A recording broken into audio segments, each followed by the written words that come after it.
Assalamualaikum warahmatullahi wabarakatuh. Jumpa lagi bersama dengan DS Kirana Channel. Pada video kali ini saya akan membuat desain lampu.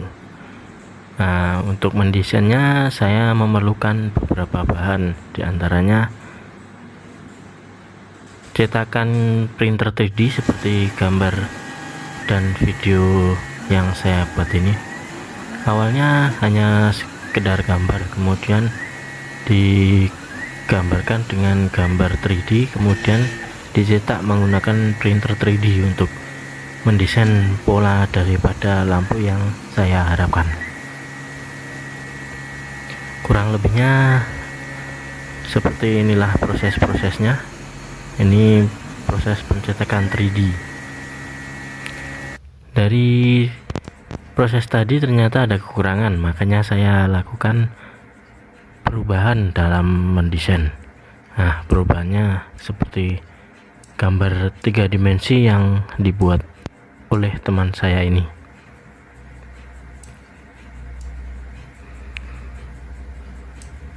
Dari gambar 3 dimensi ini dicetak seperti tadi menggunakan printer 3D. Kemudian dari hasil cetakannya nanti akan kita buat desain dari akrilik, lebih tepatnya kita menggunakan resin dengan katalis. Nah, untuk membuat menggunakan resin dan katalis kita memerlukan cetakan yang akan dibuat menggunakan karet mentah. Seperti apa proses pencetakannya? Jangan kemana-mana, tetap tonton channel DS Kirana. Jangan lupa like and subscribe bagi yang belum melakukannya. Seperti ini, awalnya adalah sebuah gambar seperti ini. Nah, setelah dicetak menggunakan printer 3D dan ada perbaikan. Nah, perbaikannya dicetak lagi seperti ini. Masih ada perbaikan lagi yang seperti ini, cetakan yang terakhir.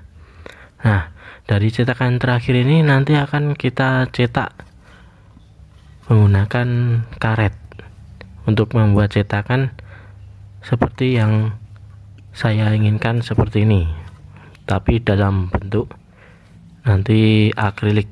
Nah, menggunakan resin lebih tepatnya.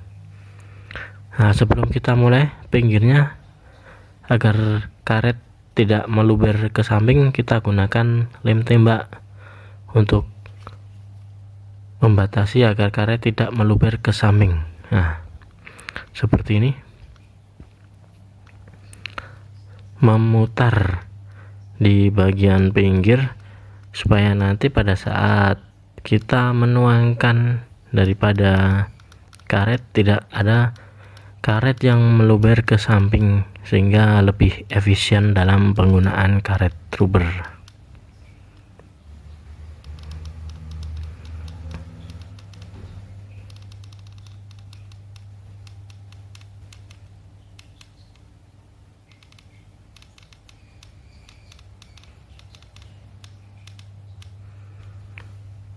Untuk lem tembak sendiri harganya bervariatif. Kebetulan di tempat saya dengan harga 1000 per batang daripada lem tembak ini. Untuk alatnya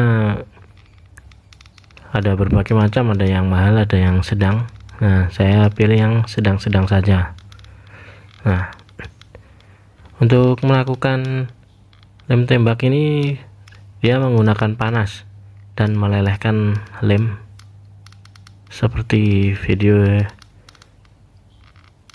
yang saya buat ini. Nah, setelah dirasa pinggirnya sudah rapat, kita lakukan pencampuran antara karet RTV 48 rubber silikon dengan katalis pengeringnya seperti ini. Nah, untuk katalis ini jangan kurang dan jangan lebih. Kalau lebih bisa lebih cepat kering, tapi kalau kurang tidak akan bisa mengering nanti karetnya. Nah, jangan lupa memakai safety sarung tangan untuk melakukan pencampuran supaya tidak lengket di tangan. Kita campurkan beberapa secukupnya, kira-kira cukup.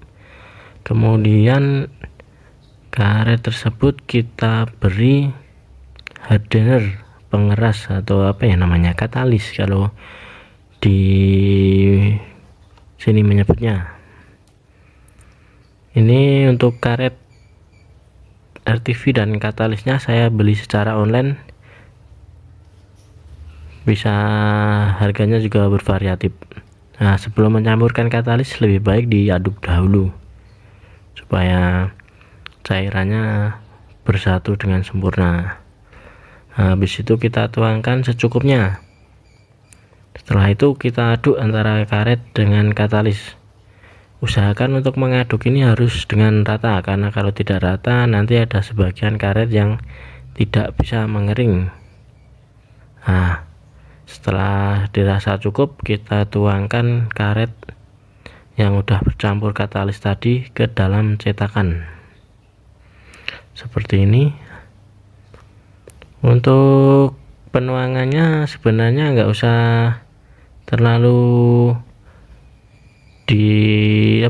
dituangkan sesuai polanya, karena walaupun kita tuangkan di tengah, nanti karetnya akan menempatkan posisi di tempat sela-sela yang kosong, sehingga tidak perlu mengikuti polanya. Nanti juga karetnya akan sesuai polanya tersebut. Nah, seperti ini.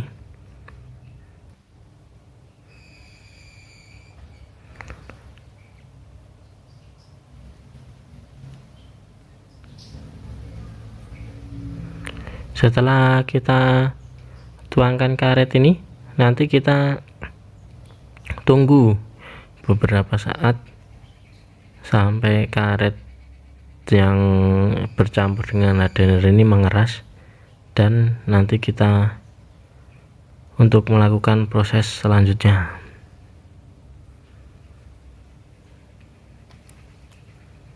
Seperti ini.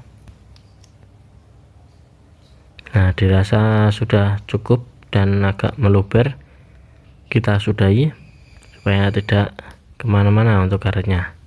Nah, setelah kering seperti ini, untuk di pinggirnya tadi dengan lem tembak tadi, untuk supaya tidak meluber kemana-mana, kita lepas dahulu. Nah, setelah dilepas, kita keluarkan karet dari cetakan.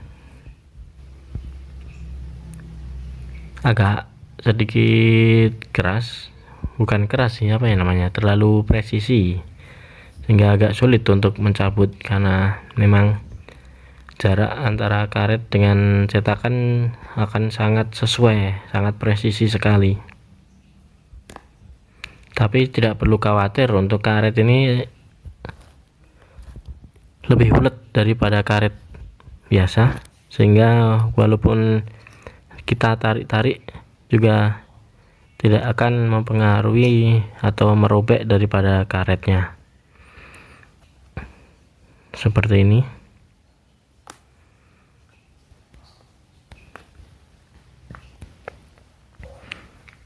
Nah, jangan sedikit saja untuk melepasnya, karena memang agak keras, agak sulit. Nah, karena emang terlalu presisi ya. Bentuknya seperti ini kurang lebihnya untuk cetakan karetnya.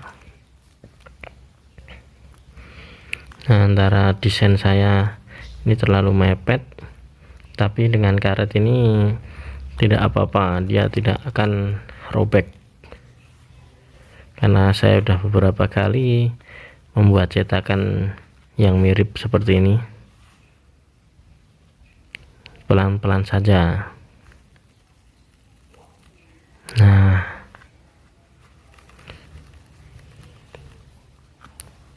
setelah ini terlepas, nanti kita akan membuat cetakan menggunakan akrilik. Nah, akrilik nanti kita tuangkan di media karet ini. Ini hasilnya sangat presisi sekali dengan master yang kita buat tadi. Nah, seperti ini contohnya.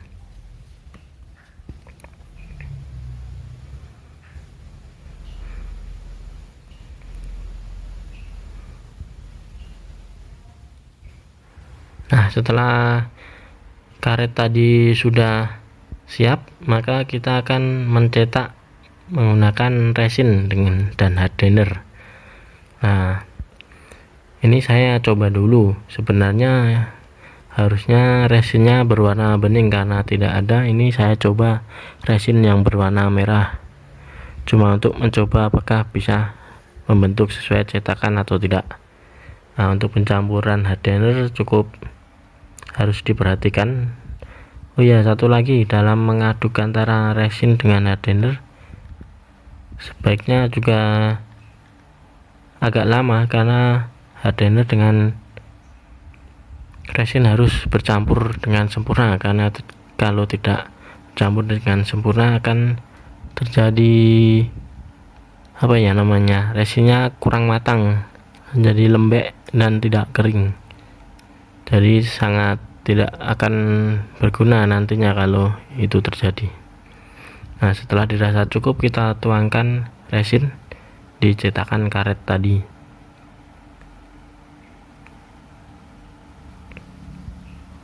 Seperti ini.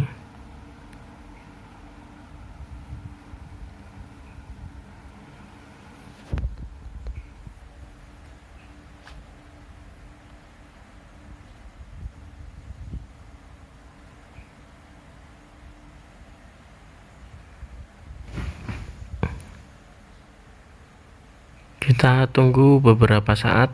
Jika sudah tertuang semua, biarkan resin mengering.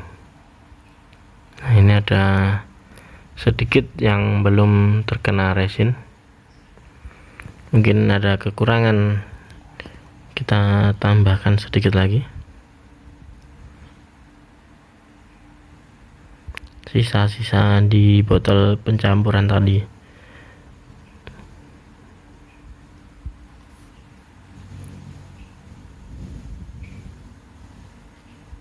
Nah, kita campur lagi untuk menambahkan. Nah, ini kondisi setelah beberapa saat kita diamkan, resin akan mengeras. Nah, setelah mengeras, kita akan lepas resin dari cetakan karetnya. Kurang lebihnya seperti ini.